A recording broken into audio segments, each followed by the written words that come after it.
कैसे हो विद्यार्थी भाई और बहनों? सब कुशल से हो? ओके। और कोरोना काल कैसा चल रहा है? बढ़िया। आशा करता हूँ कि सब अपने अपने घर पे सुरक्षित होंगे और आगे की पढ़ाई शुरू करते हैं। पिछले वीडियो लेक्चर में हमने प्रारंभिक सवाल देखे थे, ठीक है। आगे आज हम और थोड़े से कठिन सवाल धीरे धीरे हल करना शुरू करते हैं, जिसमें से कई सवाल स्वाध्याय और उदाहरण के भी हैं और कई सवाल बाहर के भी हो सकते हैं, ठीक है। इसके बाद हम पूरा थियरी सेक्शन खत्म करेंगे। थियरी सेक्शन खत्म करने के बाद ही नए वीडियो में हम सवाल एक साथ लेंगे, क्योंकि कई स्टूडेंट्स का ऐसा सुझाव था कि अगर बीच बीच में टॉपिक वाइज क्वेश्चन ले लेते हैं, सवाल हल कर लेते हैं, तो फिर जब अब उनको रिवीजन करना होगा सवाल का तो फिर अलग अलग वीडियो को छांटना पड़ेगा। तो ऐसा ही वीडियो बनाया जाए जिसमें लगातार थियरम हो और ऐसा वीडियो की जिसमें लगातार एक्सरसाइज ही हो, ठीक है, या स्वाध्याय के सारे उदाहरण के सारे सवाल ही हो, तो क्या होगा, थोड़ी आसानी रहेगी। इसके लिए अब आज हम सवाल का सेशन ले रहे हैं थोड़ा बहुत, और उसके बाद हम थियरी पे फोकस करेंगे। थियरी खत्म होने के बाद लगातार स्वाध्याय और फिर लगातार उदाहरण और अतिरिक्त सवाल, ठीक है। तो इस प्रकार आगे का हमारा प्लानिंग है। और कुछ कारण सरकारी काम की वजह से थोड़ा डिले हो गया है फिर से वीडियो अपलोड करने में, तो उसके लिए माफी चाहता हूं। अब आगे शुरू करते हैं। तो उदाहरण और स्वाध्याय दोनों को मिक्स करके मैंने एक सवाल बनाया हुआ है, ठीक है। और आप सवाल खुद देख लेना।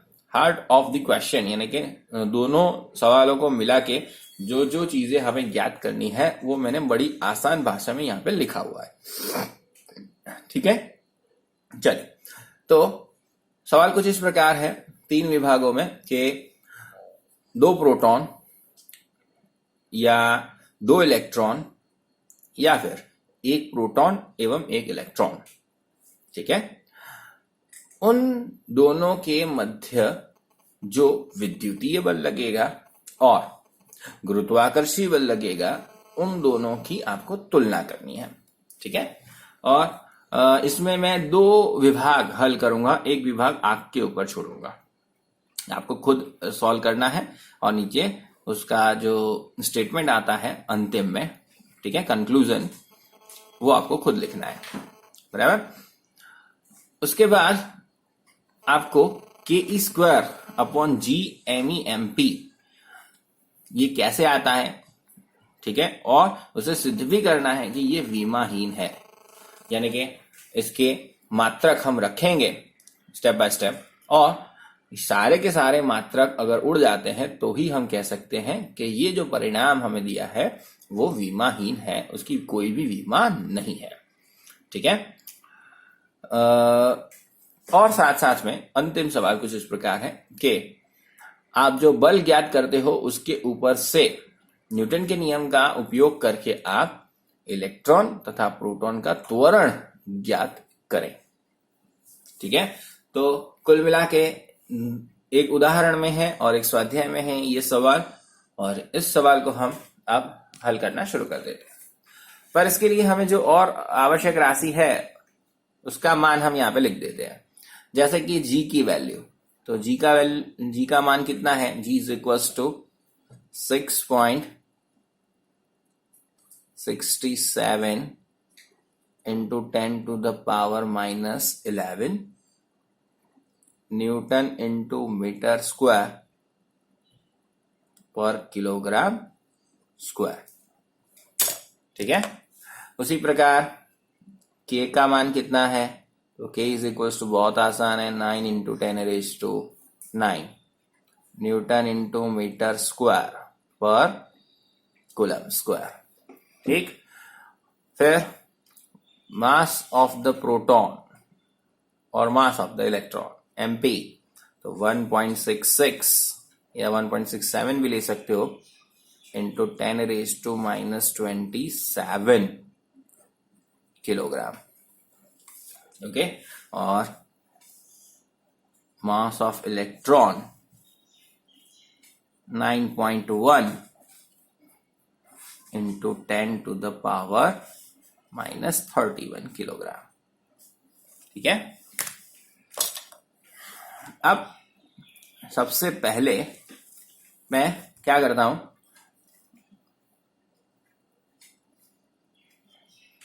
एक इलेक्ट्रॉन एवं एक प्रोटॉन के मध्य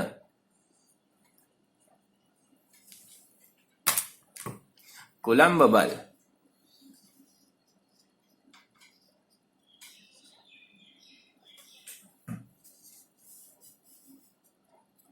किस समीकरण से हम प्रदर्शित कर सकते हैं? Fc is equals to K, ठीक है, QE यानी इलेक्ट्रॉन, QP यानी प्रोटॉन डिवाइडेड बाय R²। ठीक है। और साथ साथ में यहां लिख देंगे हम आकर्षी, यह आवश्यक है। ओके, एक प्रोटॉन एक इलेक्ट्रॉन है तो उन दोनों के मध्य लगने वाला बल आकर्षी होता है। आकर्षी बल हमेशा लेस देन 0 होता है। या तो आपको मानांक दर्शाना होगा या तो आपको यहां पे लिखना होगा कि आकर्षी है। ठीक है, वरना टेक्निकली वो गलत हो जाता है। दोनों इलेक्ट्रॉन ले लेते हैं, QE QE तो कोई समस्या नहीं थी, दोनों QP QP तो कोई समस्या नहीं थी, क्योंकि वो धन होता है। और विशिष्ट किस्सा मैंने इसके लिए लिया है कि लगभग किसी किताब में यह प्रकार का सवाल प्रदर्शित नहीं करते हैं, और करते हैं तो आप देख लेना वहां पे कि नेगेटिव या आकर्षी बल वहां पे स्पेशली लिखा रहता है। ठीक है, चले फिर उसी प्रकार हम क्या लिखते हैं, तथा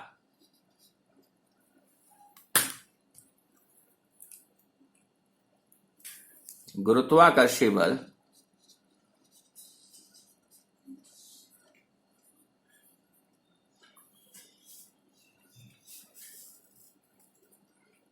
अब उसे Fg से इंडिकेट करते हैं। That is equals to G ME MP बटे R²। ठीक है। अब गुरुत्वाकर्षी बल कभी भी अपाकर्षी होता नहीं है या अपकर्षी नहीं होता है, तो उसे हम दिखाने यहां स्पेशल लिखने की आवश्यकता नहीं होती है। अब उन दोनों को हमने समीकरण नंबर 1 और समीकरण नंबर 2 द्वारा प्रदर्शित कर दिया है। ठीक है। अब क्या करते हैं कि दोनों ही समीकरण का हम प्रमाण ले लेते हैं। ठीक है। अब आपको पता है कि इलेक्ट्रॉन और प्रोटॉन के आवेश का मान समान होता है, खाली चिन्ह अलग अलग है, एक का धन एक का ऋण, बराबर। अब उसे हम ध्यान ना देते हुए क्या करते हैं कि उसको कॉमन ले लेते हैं कि क्या बोलते हैं, QE is equals to QP is equals to E। ठीक है। और समीकरण 1 तथा 2 का प्रमाण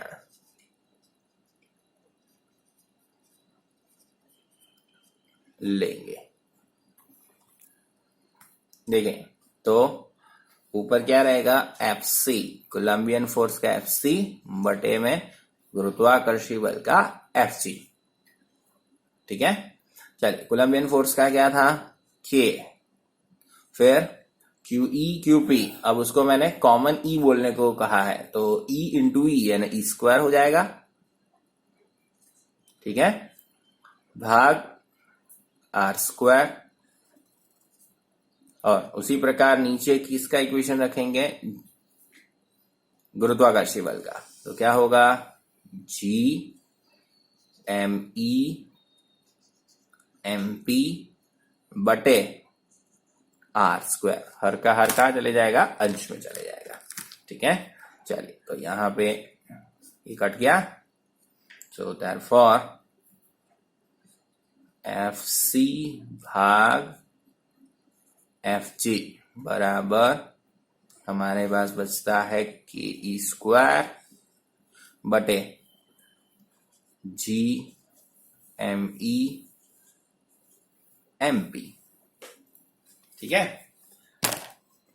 अब यहां से आप आसानी से देख सकते हो कि ये विमाहीन है। कैसे? इसका मान हमें बताया, न्यूटन बटे न्यूटन, उड़ गया, विमाहीन, बहुत शॉर्ट में खत्म हो जाता है। पर हमें स्पेशली बोला गया है कि इस समीकरण को ही हमें लेना है और इसके जो मात्रक है उनका उपयोग करके हमें इसे विमाहीन सिद्ध करना है। ठीक है, चलिए, तो मैं प्रत्येक का मान रखूंगा और मान रखने से पहले आपको पता है कि प्रत्येक को इस प्रकार किसमें दर्शाना पड़ता है? ब्रैकेट में।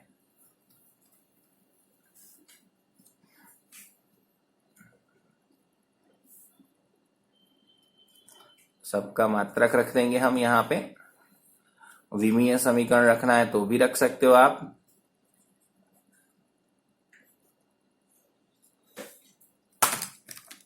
चलिए, तो सबसे पहले के का मात्रक रखो। तो के का मात्रक क्या है?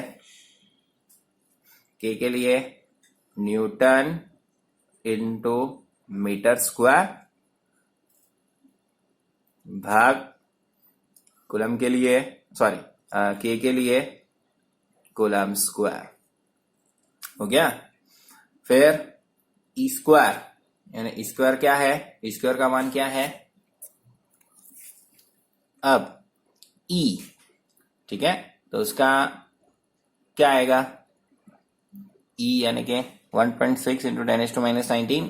पीछे क्या लिखते हो? कूलम। तो मैं डायरेक्टली यहां पे लिखता हूं कूलम स्क्वायर, ई स्क्वायर का मात्रक। ठीक है, यहां पे कूलम स्क्वायर हो गया। चलिए, फिर ऊपर सब खत्म हो गया। अब नीचे जी, तो जी का मात्रक क्या होगा? तो जी के लिए हमें पता है न्यूटन इंटू मीटर स्क्वायर। ठीक है, पर इसके लिए क्या बचेगा? Kilogram square. ठीक, और क्या बचा? किलोग्राम इंटू किलोग्राम, ये द्रव्यमान है दोनों के, इलेक्ट्रॉन का प्रोटॉन का, तो यहां पे हो जाएगा किलोग्राम का स्क्वायर। ठीक, चलिए, अब देख सकते हो आप कि प्रत्येक न्यूटन न्यूटन, कूलम स्क्वायर, ठीक है, फिर मीटर स्क्वायर, किलोग्राम कट गया, सब कुछ हो गया कट, तो बचा क्या? कुछ नहीं। सो अतः इसे नंबर दे देते हैं, समीकरण नंबर 3। समीकरण 3 का पद ऐसा नहीं लिखना है तो पूरा भी लिख सकते हो के ई स्क्वायर भाग G M E M P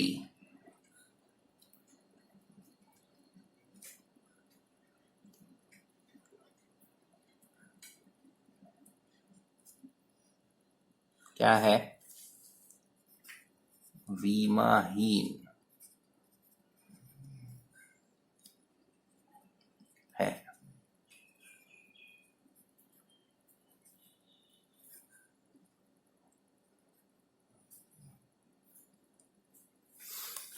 हो गया। चलिए, एक विभाग, एक प्रकार का सवाल खत्म। ठीक, अब वैल्यू रख देते हैं समीकरण 3 में। समीकरण नंबर 3 क्यों बनाया है मैंने कि बारी बारी में वैल्यू रखूंगा। जैसे यहां पे वैल्यू रख दूंगा तो मुझे क्या मिल जाएगा कि एक इलेक्ट्रॉन और एक प्रोटॉन के मध्य लगने वाले कूलम्ब और गुरुत्वाकर्षी बल की जो तुलना है वो सीधे सीधे मुझे मिल जाएगी। ठीक है, इसके लिए मैंने पहले समीकरण तैयार किया है। अब क्या करेंगे? समीकरण 3 में कीमतें, अनुरूप कीमतें भी लिख सकते हो, रखने पर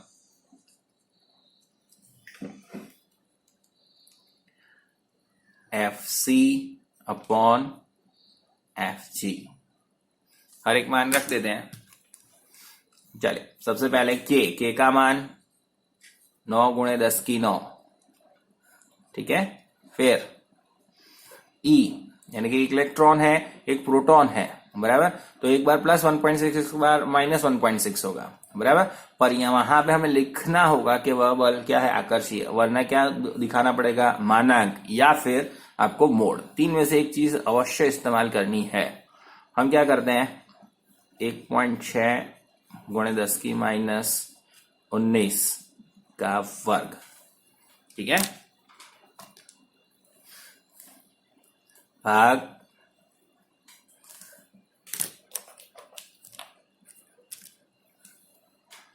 जी का मान कितना होता है, 6.67 10 टू द पावर माइनस 11 हो गया, गुणे ME यानी कि 9.1 10 रेज टू माइनस 31, ठीक है, और गुणे 1.67 गुणे 10 की minus 27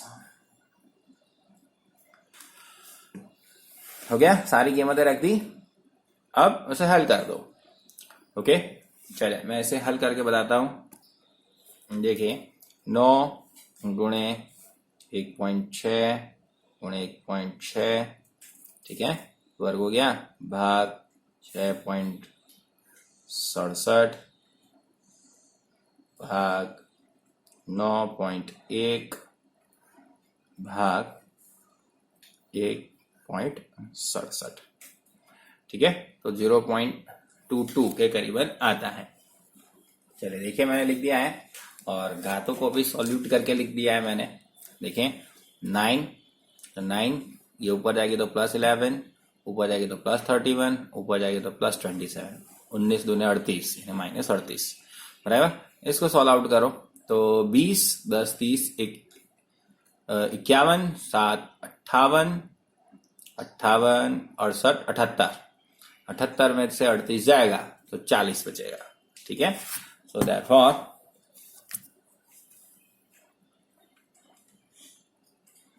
FC is equals to, जी सामने भेज देते हैं, तो 0.2272 गुणे 10 की प्लस 40 इंटू FG। अब इसका अर्थघटन यानी इसका अर्थ क्या होता है ये लिखेंगे। इसका अर्थ ये होता है कि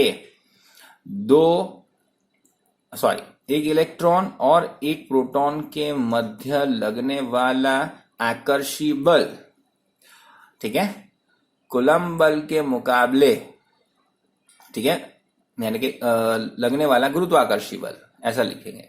गुरुत्वाकर्षी बल कूलम्ब बल के मुकाबले क्या है, गुरुत्वाकर्षी बल निर्बल है, ठीक है। कूलम्ब बल मजबूत है, तो 10 की प्लस 40 गुना या माइनस 40 गुना लिखते टाइम ध्यान रखना। तो हम क्या लिखेंगे सीधा, आकर्षी बल यानी कूलम्ब बल गुरुत्वाकर्षी बल से 10 की 40 घात गुना प्रबल है, ठीक। लिखते हैं, अर्थात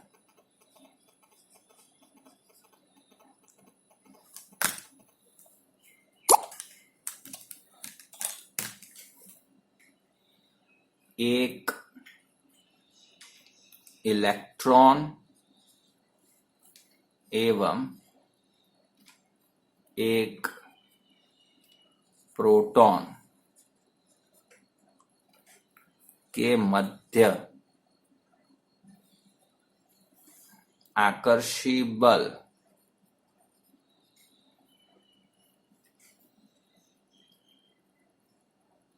ओके, यह आकर्षी बल कौन सा होता है, कूलम्ब बल।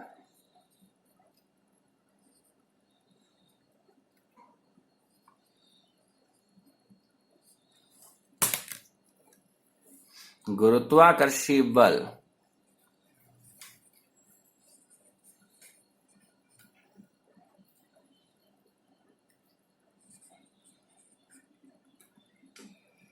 के मुकाबले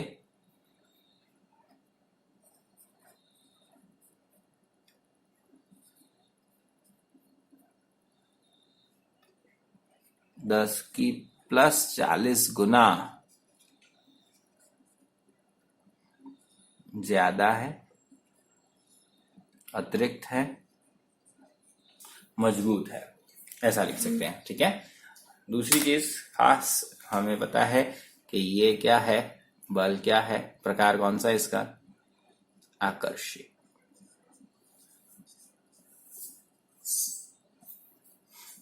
या फिर माइनस दिखाना पड़ेगा आपको। क्यों? आपको पता है कि एक इलेक्ट्रॉन और एक प्रोटॉन की बात कर रहे हैं तो प्रोटॉन प्लस 1.6 और इलेक्ट्रॉन माइनस 1.6 होता है, बहुत ध्यान से, बराबर। इसके लिए हमने यहाँ पे आकर्षी बल लिख दिया है। आपको और विशेष रूप से दिखाना चाहते हो तो समीकरण 3 फिर से लिखो और उसके बाद एक इलेक्ट्रॉन और एक प्रोटॉन दिखाओ और दोनों के बीच में आकर्षी बल ऐसा दिखाओ, बराबर। और फिर ये मैंने जो हल किया वो करोगे तो भी बहुत बेहतर है। ठीक है। अब इसका दूसरा भाग क्या होगा, समीकरण 3 में हम क्या बदलाव करेंगे। समीकरण 3 है हमारा जो ये रहा। ठीक है। तो ये कौन सा विभाग हो गया, एक इलेक्ट्रॉन एक प्रोटॉन के बारे में हल हो गया, खत्म। अब 2 इलेक्ट्रॉन यानी MeMe और 2 प्रोटॉन यानी MpMp, ये 2 विभाग बाकी रहे। उसमें से मैं एक विभाग हल कर रहा हूं। ठीक है। मैं दोनों प्रोटॉन के लिए हल कर रहा हूं, आप दोनों इलेक्ट्रॉन के लिए हल करोगे और फिर त्वरण ज्ञात करते हैं। ठीक है। चलिए, समीकरण 3 ऊपर से 2 इलेक्ट्रॉन के मध्य लगने वाले बल कौन कौन से, गुरुत्वाकर्षी और कोलंबियन बल। ओके, उनकी तुलना का समीकरण डायरेक्ट उसके ऊपर से लिखा है, क्या बनेगा, तो Fc/Fg is equal to Ke² G_Me/Me। मैंने जैसे बताया कि हमें क्या बदलना है, अब खाली यहाँ पे MeMp था, अब MeMe। आप जब लिखोगे तब क्या लिखोगे, थर्ड पार्ट, समीकरण 3 पर से 2 प्रोटॉन के मध्य लगने वाले बलों की तुलना का समीकरण Fc/Fg बराबर Ke² G_Mp/Mp। ठीक है। और इसी प्रकार यहाँ इलेक्ट्रॉन की जगह क्या दिखाओगे, प्रोटॉन दिखाओगे E+, और दूरी वही है, 1 एंगस्ट्रॉम ही है उनके मध्य, और उनके बीच में जो बल लगेगा वो अपकर्षी बल इस प्रकार प्रदर्शित कर सकते हो। ठीक है। और आप सबकी वैल्यू रख देते हैं और क्या हल आता है देखते हैं। सो देयरफॉर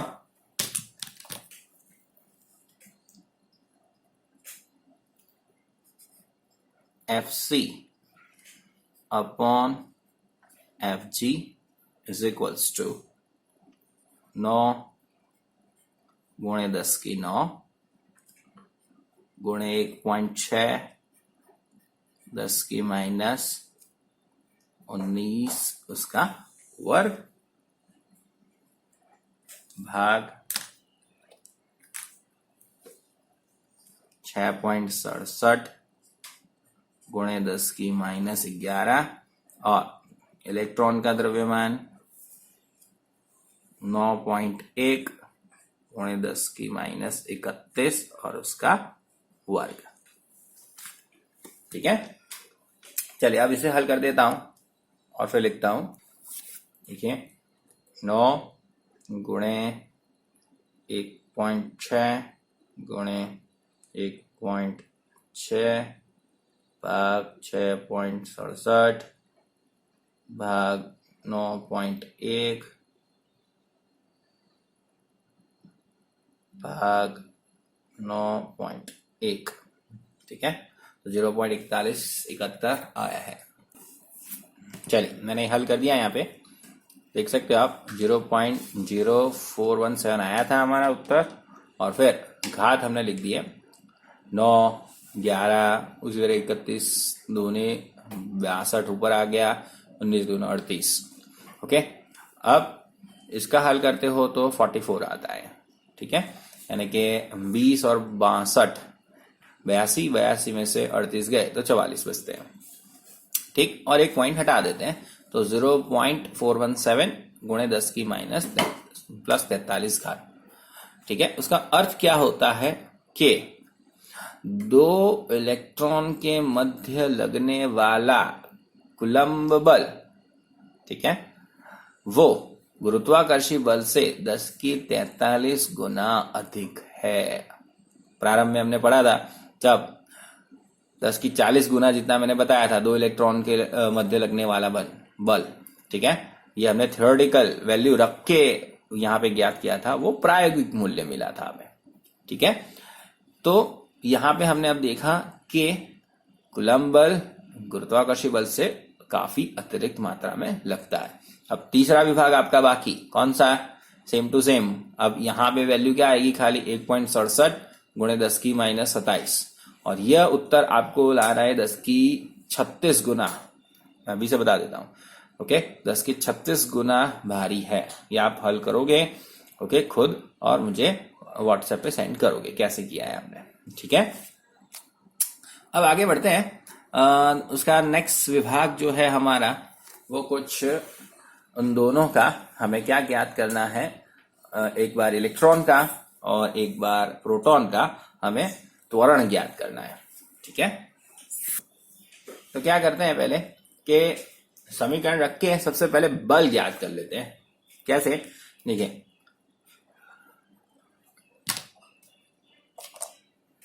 कूलॉम के नियम अनुसार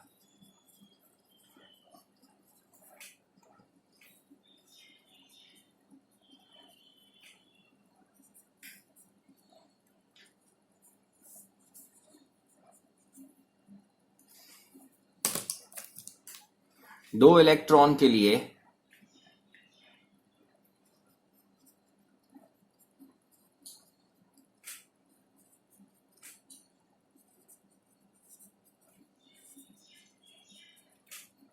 F बराबर K direct E square by R square, इसका मान निकाल लेते हैं।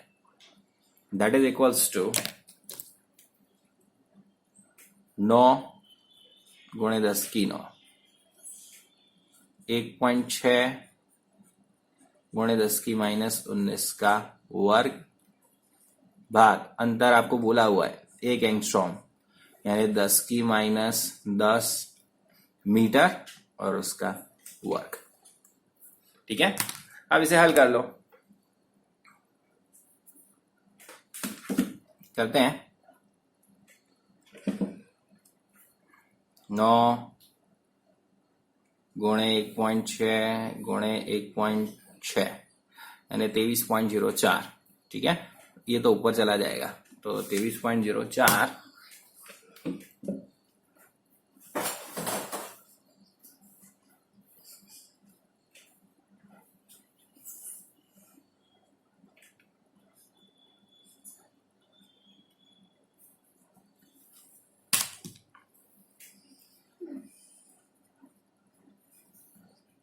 गुणे 10 की घात, देखिए ये 20 ऊपर जाएगी तो 29,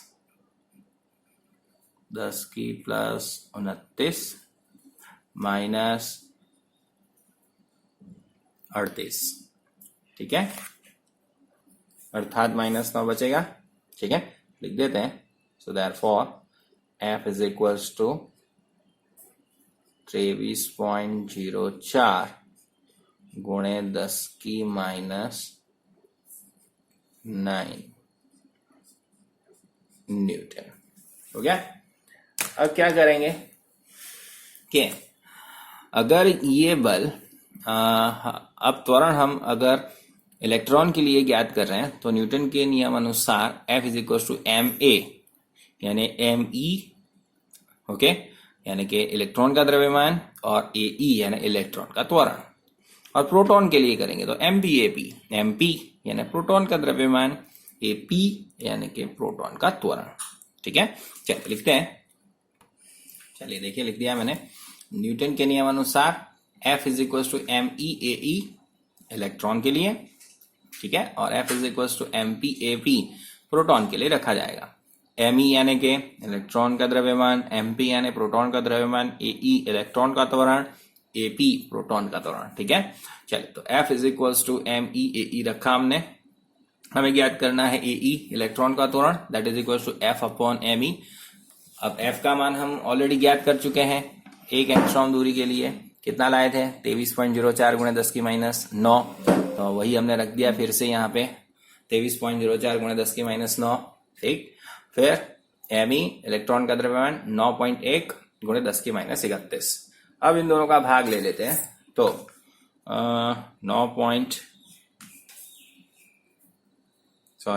23.04 भाग 9.1 2.531, ठीक है।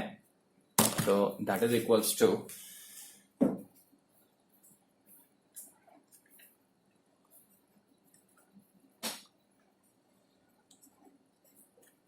गुणे 10 की -9 यानी -9 ऊपर प्लस 31 में से 9 जाएगा तो कितना बचेगा 22, ठीक है।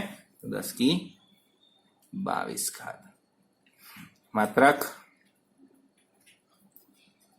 मीटर प्रति सेकेंड स्क्वायर त्वरण है, ठीक है। अब उसी प्रकार प्रोटॉन के लिए भी ज्ञात कर सकते हैं हम। ये क्या हो गया, इलेक्ट्रॉन का हो गया। फिर उसी प्रकार दूसरा विभाग F is equals to MP AP।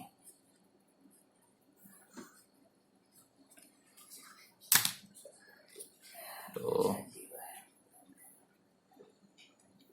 Proton का त्वरण AP बराबर F बटे MP यानी कि 23.04 गुणे 10 की -9 भाग 1.67 गुणे 10 की -27 हो गया।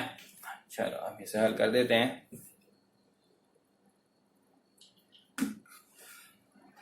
तेईस पॉइंट 04 भाग 1.67 13.79, ठीक है।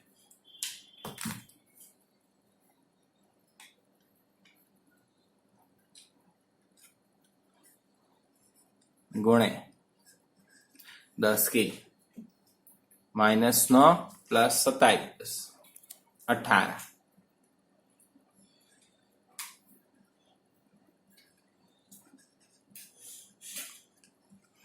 मीटर प्रति सेकंड स्क्वायर मात्रक आएगा, ठीक है।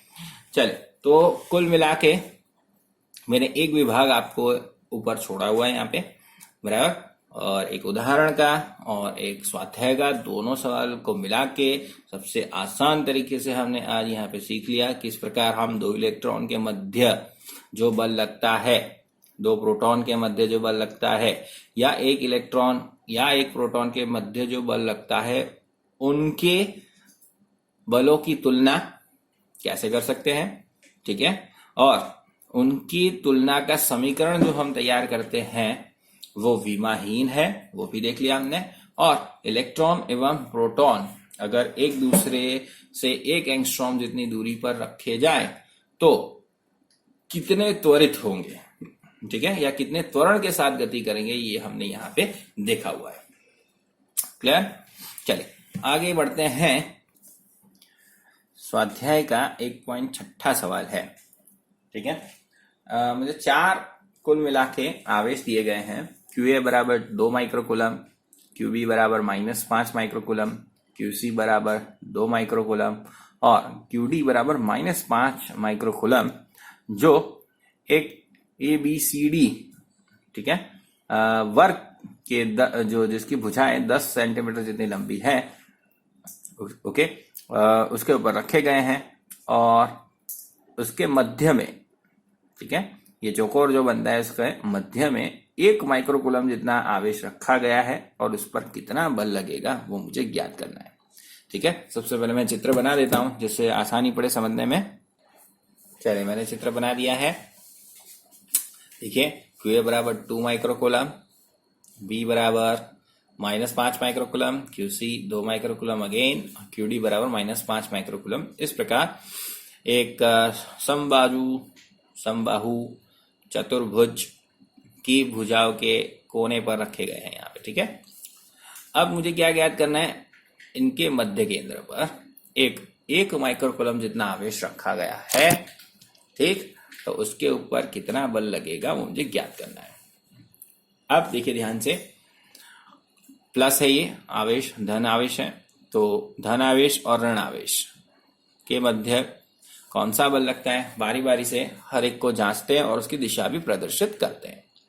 चले तो QA से शुरुआत करते हैं। तो QA और मध्य के बीच, मध्य केंद्र पे रखा हुआ है जो आवेश, ये दोनों कैसे हैं, धन, तो इनके बीच में कैसा बल लगेगा, प्रतिकर्षी बल लगेगा। तो कुछ इस प्रकार यहां से उधर की ओर, ठीक। इसको मैं लिख देता हूं, ये किसका बल है, FA, यानी force acting by the positive charge placed at a point A, QA, ठीक है। फिर उसी के सामने वाला जो है उसको ले लेते हैं। तो ये दोनों फिर से कैसे हैं, धनावेश हैं, तो उनके बीच में प्रतिकर्षी बल लगेगा। तो मैं कुछ इस प्रकार प्रदर्शित कर सकता हूं उसे, ठीक।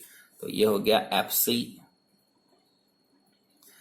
चूंकि समबाहु है चतुर्भुज, तो प्रत्येक कॉर्नर यानी कि कोनों से मध्यमान बिंदु का अंतर भी क्या होता है, समान होता है।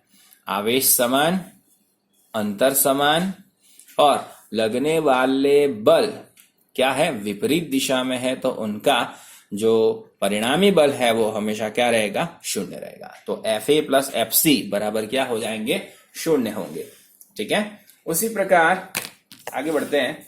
तो मैं अब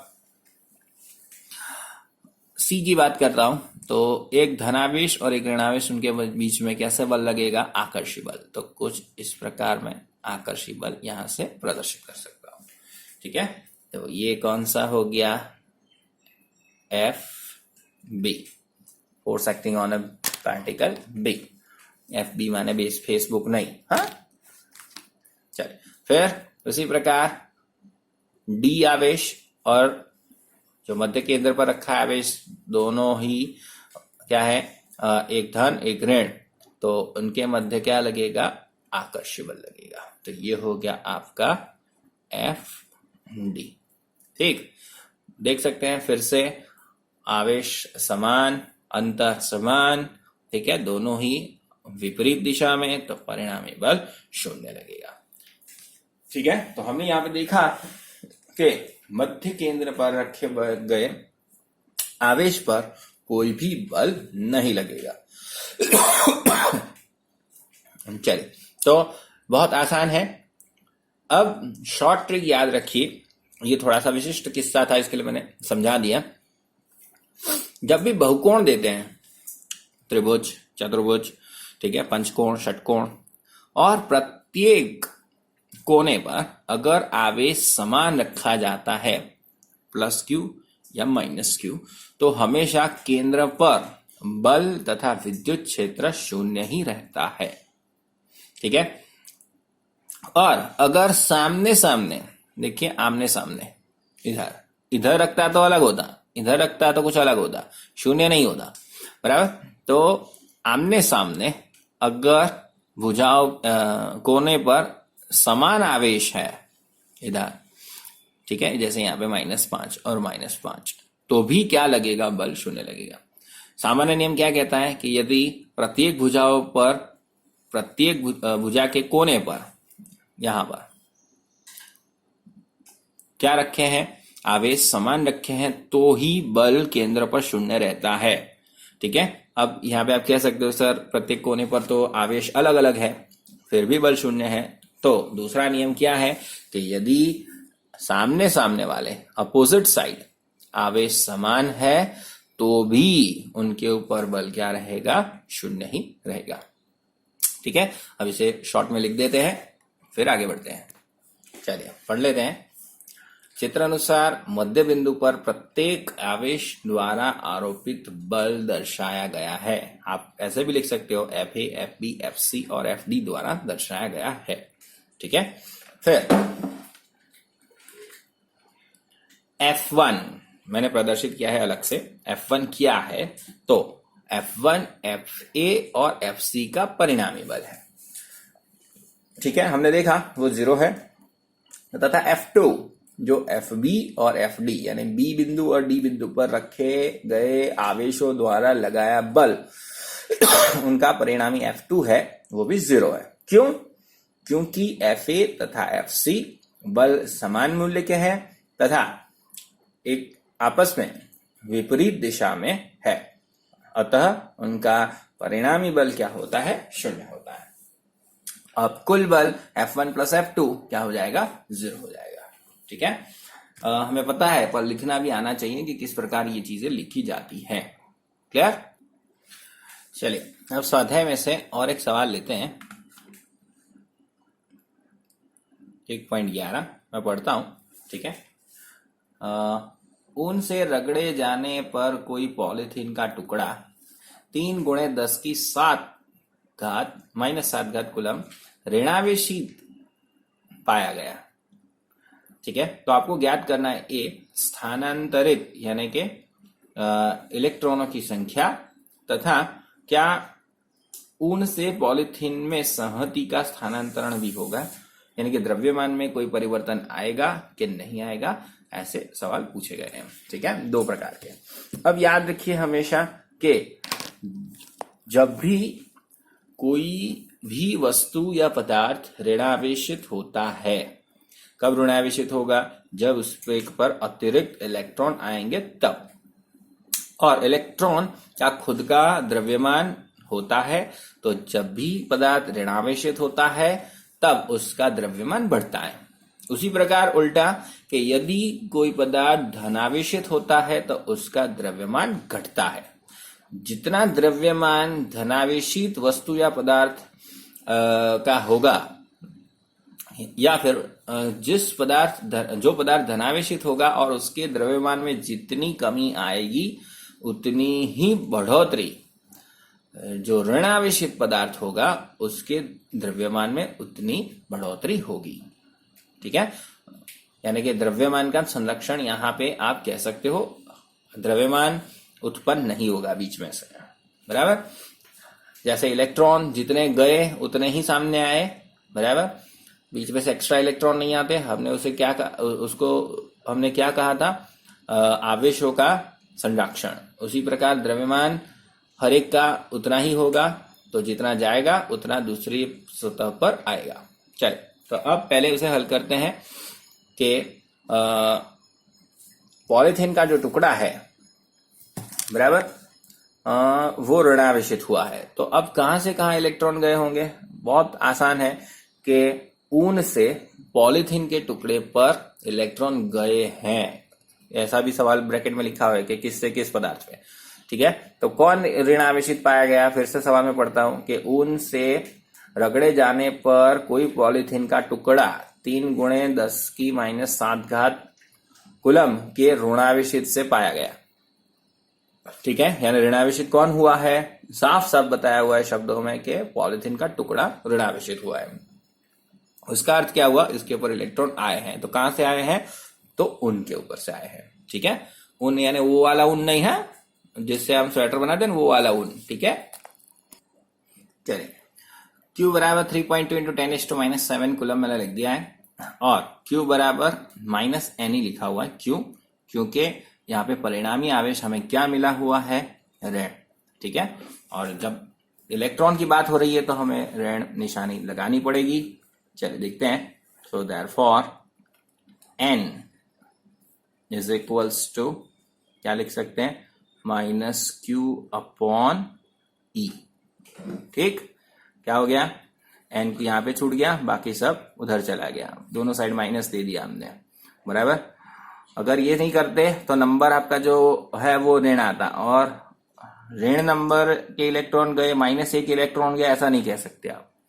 ठीक है, चलिए, तो अब N इज इक्वल्स टू -3.2 गुणे 10 की -7 घात और भाग इलेक्ट्रॉन की वैल्यू यानी -1.6 गुणे 10 की -19। ठीक है, अब पाठ्यपुस्तक में थोड़ी गलती है। यहाँ पे 3 दिया हुआ है, पर जो उत्तर दिया गया है वो 3.2 के हिसाब से दिया हुआ है, यानी मैंने डायरेक्ट 3.2 लिखा हुआ है। चलिए, तो therefore n is equals to क्या बचेगा 2 गुणे -19 ऊपर जाएगा तो +19, 19 में से 7 चले गए तो 10 की 12 घात इलेक्ट्रॉन गए हैं। कहां से कहां गए हैं, किसके उन पर से गए हैं, तो उन से कहां गए हैं, पॉलीथीन पर गए हैं, पॉलीथीन के टुकड़े पर गए, ऐसे भी लिख सकते हो। ठीक है, अब द्रव्यमान का बदलाव, तो यानी कि m is equals to n into M, यानी कितना द्रव्यमान गया ये ज्ञात करना है। तो एक इलेक्ट्रॉन के द्रव्यमान से आप जितने इलेक्ट्रॉन विस्थापित हुए हैं उसके गुणा कर दो तो आपके पास कुल उत्तर आ जाएगा। ठीक है, सो देयरफॉर m यानी संहति का परिवर्तन, तो कितने इलेक्ट्रॉन गए, 2 गुणे 10 की 12। ओके, और एक इलेक्ट्रॉन का द्रव्यमान कितना, तो 9.1 गुणे 10 की -31। ठीक है, चलिए, तो दैट इज इक्वल्स टू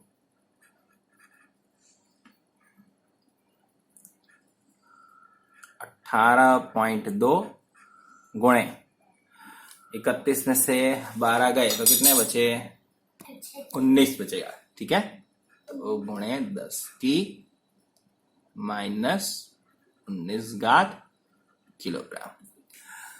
ठीक है, तो बहुत ही कम है, आप देख सकते हो यहाँ पे नीचे लिख सकते हो कि संहति में जो परिवर्तन आएगा वो बहुत ही कम होगा। ठीक है, वो खुद लिख लेना, मैं स्टार बना देता हूं यहाँ पे, संहति का परिवर्तन अत्यंत कम होगा। ठीक है, तो अब नेक्स्ट लेक्चर से हम थियरी शुरू करेंगे और चैप्टर के अंत तक। ठीक, तो आज हमने प्रारंभिक सवाल से थोड़े से कठिन सवाल देखे, इसके बाद कूलॉम के नियम के अन्य सवाल भी हैं और बैलेंसिंग के भी है। ठीक है, पर मेरी इच्छा भी ऐसी है और सुझाव भी ऐसे हैं कि सवाल वाले जितने भी वीडियो है वो एक साथ ही रहे, यानी कि स्वाध्याय के लगातार सवाल हल करते जा रहा हूं, तो आपको स्वाध्याय का रिवीजन करना है तो खाली एक वीडियो देखोगे तो खत्म हो जाएगा। ठीक है, वैसे ही उदाहरण का एक वीडियो बना हुआ है, तो उदाहरण के सवाल आपको हल करने हैं तो आप सीधा एक ही वीडियो पकड़ोगे तो सारे सवाल हल हो जाएंगे। ठीक है, तो इस आइडिया के तहत हम क्या करेंगे, अब पूरी थियरीज खत्म करेंगे और उसके बाद सवाल का सेशन लेंगे। ठीक है, चलिए, take care, have a good day.